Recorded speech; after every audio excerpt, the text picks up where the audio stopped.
అతుక్కుపోయిన గవ్వల రెసిపీకి స్వాగతం సుస్వాగతం. అతుక్కుపోయిన గవ్వల అదేంటి అని అనుకుంటున్నారా?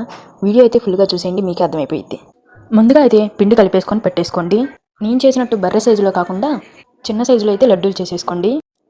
పక్కనే మా అక్క అయితే ఈ గవ్వలు చక్క పట్టుకొని రెడీగా కూర్చుంది. మనం చేసిన సైజుకి అవి కూడా కొంచెం విచిత్రంగా అయితే వచ్చినాయి, అందుకే మళ్ళీ చిన్నవి అయితే చేశాను.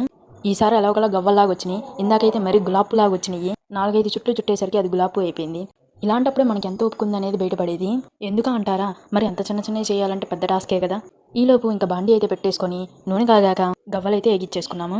అందరూ కారం గవ్వలు కానీ బెల్లం గవ్వలు కానీ చేసుకుంటారు. మా ఇంట్లో కూడా అంతే, బెల్లం గవ్వలే చేస్తాము. కానీ మనం మాత్రం పాకం పట్టేదాకా ఆగము. అదేంటో నాకు పాకం పట్టినవి పెద్దగా నచ్చవు. విడిగా పిండిలోనే పంచదార అయితే కలిపేసుకొని చేసుకుంటే అవే తీయగా వస్తాయి. నాకెందుకు అవే నచ్చుతాయి.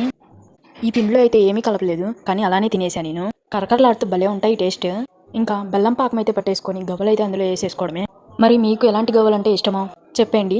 మరి ఇలాంటి మరిన్ని వీడియోస్ కోసం మన ఛానల్ని అయితే సబ్స్క్రైబ్ చేసుకోండి. అంతేకే video. Thank you for watching.